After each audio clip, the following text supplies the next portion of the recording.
लेकिन अगर हम अपने ड्रामा कंटेंट की बात करें तो अगर एक बहुत ही अमीर लड़की है तो she is fully dressed in western attire और बोल्ड अटायर करके उसको दिखाया जाएगा, और अगर कोई गरीब लड़की है तो शलवार कमीज़ है, सर पे दुपट्टा है। तो ये कॉन्सेप्ट कहाँ से फिर लोगों के दिमाग में जा रहा है कि गरीब हैं तो भाई शलवार कमीज़ और दुपट्टा है। पहली चीज़ इसमें ये है कि थोड़ा सा मैं इनके पॉइंट को लेके चलूँगी, मैं इसको थोड़े से डिफरेंट एंगल से एक्सप्लेन करूँगी कि one shoe can not fit everyone, ठीक है। हमें थोड़ा सा चीज़ों को जो है वो हम एक्सट्रीम्स की तरफ ले जाते हैं, हम कैटेगराइज उसको ऐसे कर देते हैं। जो लेबलाइजेशन का कॉन्सेप्ट है वो यहाँ पे थोड़ा सा मुझे लगता है कि मीडिया को या जो करेक्टर बिल्डिंग वाला रोल है उसके ऊपर हमें जो है राइटर्स को काम करना चाहिए कि वो दो एक्सट्रीम रोल्स में लोगों को ना दिखाएं, कुछ बीच का रोल भी दिखाएं। और जो सबसे मैं चेंज देख रही हूँ मीडिया का जो कि इन्फ्लुएंस कर रहा है हमारी पूरी सोसाइटी को, वो है कि जैसे फैमिली सिस्टम प्रोजेक्ट किया जा रहा है, बहुत ज़्यादा सिंगल पेरेंटिंग जो है वो फैमिली सिस्टम में जो है वो दिखाई जा रही है। सिंगल चाइल्ड बहुत ज़्यादा दिखाया जा रहा है, जो कि हमारे बहुत सबकॉन्शियस लेवल पे हमारे आइडियाज़ ऑफ लाइफ को जो है वो शेप करना शुरू हो गया है, ठीक है। अगर वही जैसे इन्होंने गिफ्ट्स की बात की, ये अब एक नॉर्म बन गया है कि अगर एक हैप्पी मैरिड कपल की भी मैं बात करती हूँ तो वो क्या गिफ्ट्स एक्सचेंज हो रहे हैं, क्या इवेंट सेलिब्रेट हो रहे हैं, क्या हमारी जो मैरिड रिलेशनशिप है वो सिर्फ गिफ्ट एक्सचेंज या सेलिब्रेशन के ऊपर डिपेंड करता है? नहीं, उसके बहुत ज़्यादा और ऐसे इंग्रेडिएंट्स हैं जिसके ऊपर काम करने की ज़रूरत है। एक ऑल्दो आप कह लें कंप्लीट, इसमें मैं आपकी बात में ऐड करना चाहती हूं। बहुत ज़्यादा इंपॉर्टेंट पॉइंट जो मैं कह रही हूँ, प्यार जब से दुनिया बनी है तब से प्यार है, ठीक है। और ये एक नेचुरल फीलिंग है जो कि हम सब महसूस करते हैं, ठीक है। अब हमने उसका इजहार किस रिलेशनशिप के साथ किस तरीके से करना है उसके ऊपर डिबेट जो है, के ऊपर जो है वो वहाँ पे मीडिया का रोल, पेरेंट्स का रोल, एजुकेशनिस्ट का रोल जो है वो वहाँ पे है कि हमने बाउंड्रीज कैसे बनानी है। मैं आपकी बात में ऐड करना चाहूँगी, आपने कहा कि गिफ्ट्स एक्सचेंज करना या सेलिब्रेशंस करना, there is no harm in it, there is no harm, but the thing is कि एक्सपेक्टिंग कि आप पता नहीं क्या दे देंगे या क्या ले लेंगे, that is a separate thing. हाँ, सेलिब्रेशन तो देखें बहुत ही छोटी सी चीज़ से भी, बहुत छोटे केक से या एक बहुत छोटी घर पे कोई चीज़ बना के भी हो सकती है, उससे कह लीजिए आपकी लाइफ मेरे हाल से उसमें कुछ ना कुछ ऐड होती है। लेकिन अगर basic it add I guess glamour and some sort of excitement to your life, let's put it that way. अच्छी चीज है, लेकिन अगर छोटे छोटे करें आप, मजहब में भी मतलब हम मजहब की बातें करते हैं, उसमें भी गिफ्ट्स देने को इनकरेज किया गया है। लेकिन हाँ, आप ये ना एक्सपेक्ट करें कि जी आपने अब गुची का बैग ही लेना है या आपने रोलेक्स की वॉच ही हस्बैंड को गिफ्ट करनी है। इट डिपेंड्स कि आपकी क्या अफोर्डेबिलिटी है। तो जो सर्टेन ओकेजन्स हैं उस पर आप उन चीजों को एक्सचेंज भी करें। यहाँ पर जैसे अभी आप जान निसार की बात कर रही थी, दीवानगी की, बिकॉज मैंने एक दो ड्रामे ऐसे देखे हैं। मैंने शिद्दत भी थोड़ा सा फॉलो किया, मैं बहुत टीवी नहीं देखती हूँ लेकिन शिद्दत को भी मैंने देखा है, तो मैं उस पर भी थोड़ा सा बात करना चाहूँगी। जो एग्रेसिव और टॉक्सिक बिहेवियर जैसे हस्बैंड्स में या चलो बॉयफ्रेंड्स में दिखाया जा रहा है, तो डोंट यू थिंक ये बहुत नेगेटिविटी प्रमोट कर रहा है? नेगेटिविटी नहीं, आई गेस अवेयरनेस भी दे रहा है कि this kind of behaviour, one of the play which I watched, जैसे आपकी मर्जी में, Karl and there was this girl जो आजकल बड़ी अच्छी उन्होंने एक्टिंग की थी उसमें, दुरे उसमें थी। I guess there was very rightly portrayed also, ऐसा है भी the way they were playing, वो दोनों नार्सिसिस्ट जो सिबलिंग्स थे, the way they were treating that girl, जिस तरह से थोड़ी मॉडेस्ट बैकग्राउंड की पढ़ी लिखी लड़की से शादी कर ली और फिर उसका अच्छा खासा उन्होंने ट्रीटमेंट किया, उसका साइकोलॉजिकल बैलेंस ही हिला दिया उन्होंने। तो this also happens, there are certain things which I would endorse that media does project. वो थोड़ा सा ओवर डू इसलिए आपको लगना शुरू हो जाता है क्योंकि जाहिर है इतने ज़्यादा फैक्टर्स को दिखा नहीं सकते साथ में। एक लिमिटेड सा टाइम है जिसमें एक एपिसोड आनी है, उसमें उन्होंने बताना है, बाकी आपके पेरेंट्स या फैमिली या आपका एक्सपोजर भी है जिसमें आपने उसको कह लीजिए खुद से एक्सट्रैक्ट करना है कि what is the message in this. ठीक है, there are places which I can say कि they have given a lot of messages, yes, yet at the same time बहुत ज़्यादा ओवरडू कर देना, शिद्दत में दिखा रहे हैं अगेन कि how that man is mistreating his wife, और फैमिली भी सपोर्ट कर रही है, बीवी नहीं कर रही है लेकिन हस्बैंड कर रहा है, जो उसका वालिद है वो कर रहा है और वालदा नहीं कर रही है। इस बात में ये मैसेज कुछ मिलते हैं कि आपको अपने राइट्स का भी पता होना चाहिए, लेकिन आप अपने राइट्स को अगर एज अ वुमेन भी बहुत ज़्यादा ओवर सेंसिटिव हो जाएं और एक्सप्लॉइट करना शुरू कर दें अपोजिट जेंडर को, तो वो भी गलत है। कुछ ऐसे प्लेस में जहाँ ख़वातीन को दिखाते हैं बहुत मैनिपुलेटिव होती हैं वो। हाँ, जैसे हमने कुछ ऐसे रिलेशनशिप्स हैं जैसे कि हम मदर इन लॉ की बात करते हैं, या हम जैसे हम वो कहते हैं सास बहू या नंद, कुछ हमने करेक्टर्स को एक लेंस बना दिया है और व्यू करने के लिए। और मेरे ख्याल से वो जो लेंस ने लिमिटेड हमें कर दिया है, उसकी वजह से जो यूथ है उसकी लाइफ बहुत ज़्यादा अफेक्ट होती है। क्योंकि जो बच्चियां अरेंज मैरिजेस की तरफ जाती हैं वो एक माइंडसेट ये लेकर जाती हैं कि शायद उनका बॉन्ड कभी भी अपने इन लॉज के साथ उस पॉजिटिवली डेवलप नहीं हो सकता है, ठीक है।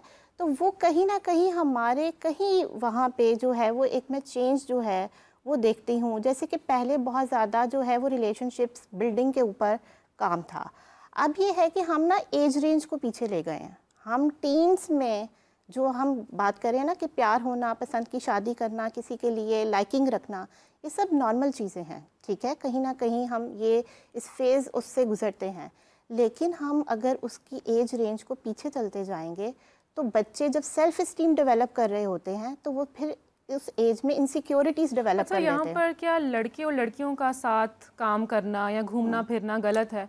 क्योंकि ये तो ज़रूरत वक्त है, और आजकल अगर हम देखें कंटेंट भी इस तरह का हम अपने ड्रामाज में देखते हैं कि लड़का लड़की आपस में ऑफिस में काम कर रहे हैं, फिर प्यार मोहब्बत भी हो जाता है। तो क्या मतलब है, ये क्यों ज़रूरी क्यों नहीं समझा जाता है कि इसमें एक बात ऐड करूँगी, फिर मैं चाहूँगी कि वो उस पर रोशनी डालें। अच्छा, I work in education sector, it's been almost 10 years and the gender interaction is very normal। क्यों एजुकेशन है, लड़के बच्चे बच्चियाँ हैं। At times there are certain teachers जो कि उन्हें कन्फाइन करते हैं इस तरह से कि यहाँ बच्चों ने बैठना है, यहाँ बच्चियों ने बैठना है। देखिए, हम उन्हें प्रिपेयर करें डाइवर्स ऑर्गेनाइजेशन में काम करने के लिए। उनके दरमियान ये हेजिटेशन या ये ब्रेक लाने के लिए कि ये लड़का है और ये लड़की, I believe it should be, ये जेंडर बायस नहीं होना चाहिए। यहाँ इतने लोग मेल भी काम कर रहे हैं। This work we put together this event with the help of males also, ठीक है। हैविंग सेड दैट, मेरे ख्याल से इतनी अपॉर्चुनिटियाँ लिबर्टी इस फोरम पे इसलिए उनको मिलती है जो कि बहुत एक पॉजिटिव फोरम है। क्लास का इंटरेक्शन है, आप प्रेजेंटेशन प्रिपेयर कर रहे हैं, आप केस स्टडी पे काम कर रहे हैं, यू आर एक्सचेंजिंग आइडियाज़। उसके बाद अगर हम मिल के खा भी रहे हैं कुछ, तो अब देखेंगे पर्सपेक्टिव की बात है। आप अगर घूम फिर भी रहे हैं, कोई सर्टन लिमिटेड ट्रिप भी चला जाता है जिस पर आप अपनी फैमिली की कंसेंट से परमिशन से जाते हैं, तो इसमें अजीब बात नहीं है। But we have discuss this crossing boundaries, ठीक है, that is a separate thing. लेकिन अगर वो पसंद हो जाती है, लेट से एक मास्टर्स का लड़का है और मास्टर्स में एक स्टूडेंट पढ़ रही है, उनकी पसंद लाइकिंग डेवलप हो जाती है, अगेन इसमें क्या अजीब बात है, और शादी कर लेते हैं बाद में। Many of my students got married, इसमें क्या अजीब बात है?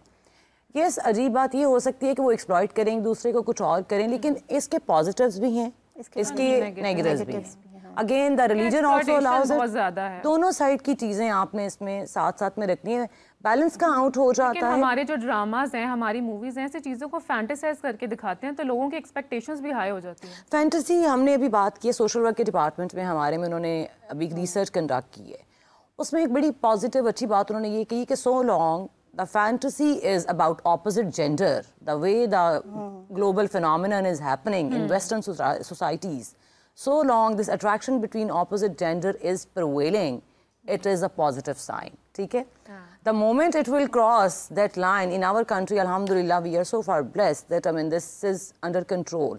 तो जब तक ये चल रहा है तो इसको भी एक positive sign एक हद तक समझें। हाँ, इसको लिमिट क्रॉस नहीं करने देना चाहिए। Samina, what's your point on that? इसमें इन्होंने बहुत अच्छे पॉइंट्स कुछ हाईलाइट किए हैं। पॉइंट के साथ ऑब्वियसली एग्री करती हूँ कि एक सर्टेन बाउंड्री के अंदर तो सब कुछ ठीक है, लेकिन हमने देखना है कि कहाँ पे ये नेगेटिव इफेक्ट डालती है, ठीक है। कुछ लड़कियाँ हैं, उनके फैमिली सिस्टम या वो जिस बैकग्राउंड से आती हैं, जिस रीजन से आती हैं, वहाँ पे शायद इतना ओपन कल्चर नहीं हो। सबसे पहली बात जो मुझे मीडिया से थोड़ा सा मैं उसको हाईलाइट इन चीज़ों को करना चाहती हूँ, वो अगर काम करना शुरू कर दे कि हमने कैसे जो है वो इस चीज़ को एक करेक्टर स्ट्रेंथ, हमने वैल्यूज़, बेसिकली जो इशू आता है ना, जब हम बहुत ज़्यादा मॉडर्निज्म की बात करते हैं तो उसमें से जब हम वैल्यू निकाल देते हैं, ठीक है, साथ काम करना है लेकिन उसके पीछे वैल्यूज़ क्या हैं, ठीक है, करियर जो है, एजुकेशन जो है, ये एक इंसान की ज़िंदगी का बहुत इम्पॉर्टेंट एस्पेक्ट है, ठीक है। हम इकोनॉमिक स्टेबिलिटी की बात कर रहे हैं, हम क्यों अंडर डेवलप्ड कंट्री हैं? क्योंकि हम इकोनॉमिक एम्पावरमेंट नहीं कर सकते, ठीक है, तो वहाँ पे सिर्फ एक लव एंगल को नहीं देना चाहिए, वहाँ पे हमें थोड़ा सा इकोनॉमिक एम्पावरमेंट। लेकिन करियर के नाम पर जब लव मैरिज होती है, कपल लव मैरिज के नाम पर लड़का लड़की दिन रात साथ गुजारते हैं, साथ घूमने फिरने, छुट्टियों पर भी चले जाते हैं, तो throughout 24/7 they are together. तो इसका कॉन्सेप्ट क्या है जो ड्रामा से? इसका concept, I am sorry to say from as a clinical psychology, इसका कॉन्सेप्ट, इसकी बेसिस बिल्कुल ठीक नहीं है। हमें समझना चाहिए, जस्टिफाई करना है ना इसको। हाँ, हमें पहले समझना है कि लव, ठीक है, जो फीलिंग है, सही गलत इसमें हम फैसला नहीं करते, हम उसको कैसे एक्सप्रेस करते हैं। बात यह है कि वही लव आपके अंदर एंजाइटी क्रिएट कर रहा है, ठीक है, आपको मैसेज का रिप्लाई नहीं आया है, लड़कियां मतलब जी कल से मैसेज का रिप्लाई नहीं आया, रोती हुई कंडीशन में आती हैं और they are in a bad condition, ठीक है। रिलेशनशिप 20s में 3 ब्रेकअप्स हो चुके हैं आपके एट द एज ऑफ 20। आपको लगता है कि एक 20-year-old गर्ल क्या इतनी मैच्योर है, या उसको पता है कि ये उसकी मेंटल हेल्थ को कैसे इम्पैक्ट कर रही है, या इसकी आने वाली ज़िंदगी को कैसे इम्पैक्ट कर रही है। तो वो थोड़े से पॉइंट जो है ना, अगर लव आप दिखा रहे हैं तो लव में सबसे पहले है रिस्पेक्ट, ठीक है, ठीक है, कम्युनिकेशन। क्या आज जब भी किसी रिलेशनशिप में से आप कम्युनिकेशन निकाल देंगे, ठीक है, क्यों जाते हैं, क्यों हमें प्यार हो जाता है, क्योंकि वो बंदा हमें टाइम दे रहा होता है, हमारी बात सुनता है तवज्जो के साथ, और वो तवज्जो, वो प्यार, वो एक्नॉलेजमेंट हमें कहीं और से शायद उतनी बेहतर तरीके से मिल नहीं रही होती है, वैलिडेशन। तो यहाँ पे एक पेरेंट्स के लिए भी मैसेज है और एक कंटेंट राइटर्स की तरफ भी मैसेज यही है कि पेरेंट्स को यहाँ पे समझना है कि फीलिंग सही और गलत नहीं है, हमें फीलिंग्स को वैलिडेट करने की ज़रूरत है और बिहेवियर्स को बेहतर वे में शेप करने की ज़रूरत है कि कौन से बिहेवियर्स जो हैं वो बेहतर इस इमोशन को एक्सप्रेस करते हैं। अच्छा, मैं आपकी बात में एक बात ऐड करूँगी, जो आपने बात कही है ना, खुद ही आपने बड़ा अच्छा उसमें ऐड कर दिया कि मैसेज का जवाब नहीं आ रहा। मुझे बताएं, इसी स्टेज पे नहीं पता चल जाएगा कि other person is not communicating. Communication is very important in every relationship. एक दिन नहीं आया, 2 दिन नहीं आया, इफ ऑल इज़ वेल तो वैलिडेशन तो चले। लेकिन यहाँ पे मैं एक मिनट बात फिनिश कर लूँ। It's very important that communication flows with ease. उस पर भी आपको थोड़ा सा क्लैरिटी मिल जाएगी कि whether there is a compatibility, minds match हो रहे हैं, क्या the other person is ghosting you, दोनों बातें पता चल जाएगी ना आपको। तो इसलिए I guess experiencing these things at the age of 20 or onwards is not strange. हाँ, आप 14 साल की उम्र में, 12 साल की उम्र में, अच्छा हिना, ये तो बहुत डिफरेंट डिबेट है। हम बात कर रहे हैं कंटेंट की, जो कंटेंट हम कंज्यूम कर रहे हैं उससे लोगों का क्या माइंडसेट बन रहा है, वो मैं आपसे बात करना चाहती हूँ। सोसाइटी में क्या इम्पैक्ट पड़ रहा है? लोगों में आप किस एज ग्रुप की बात करते हैं जनरल अक्रॉस ऑल? इम्पोर्टेंटली मेरे ख्याल में यंगस्टर्स। एक में आपका याद मुझे इस बात से आया है, I am forgetting the name, जिसमें आयजा खान थी, वो एक वर्किंग वुमन दिखाई हुई थी और उन्होंने भी एक बात की आप लोगों ने, जिसमें मैं ऐड करूंगी कि economic empowerment. The girl used to work in an office और a rich guy falls in love with her, और जब वो शादी हो जाती है, शी वांट्स टू वर्क, तो वो उसको उस वक्त he is discouraging her because वो इनसिक्योरिटी डेवलप हुई है। मैं ड्रामा की बात कर रही हूँ। I think so, yes. What I want to highlight over here is देखें जी, ये जो इनसिक्योरिटी है ना, फिर जब आप इकोनॉमिक एम्पावरमेंट की बात करते हैं, टैलेंट की बात करते हैं, उस बच्ची को पढ़ाया गया है, वो एक मॉडेस्ट बैकग्राउंड से आती है, पढ़ाया गया है, उसके पास टैलेंट है, शी इज़ वर्किंग और काम में बहुत अच्छी है। अगर एक बहुत अमीर बंदी दिखाई हुई थी एलीट क्लास से, तो एक नॉर्मल भी टैलेंटेड बंदी दिखाई हुई है उसके अंदर, तो दोनों प्रोजेक्शन हो रही हैं, ठीक है। उसके अंदर आयजा का भी आप ड्रेसअप देख लें और उसका भी देख लें, तो टैलेंट का कोई रिस्ट्रिक्शन नहीं थी लुक्स के साथ, तो लेकिन उसको काम करने नहीं दिया जा रहा। तो उसको काम करने दिया जाना, ये बातें भी कुछ कंटेंट हैं जो कि आपको अवेयरनेस देते हैं कि किस तरह से आपने इन चीज़ों को लेके चलना है। एक बात मैंने और इसमें ऐड ये करनी है कि जो कंटेंट आ रहा है, पेरेंट्स का रोल इसमें, टीचर्स तो यूनिवर्सिटी या स्कूल में रह जाएंगे।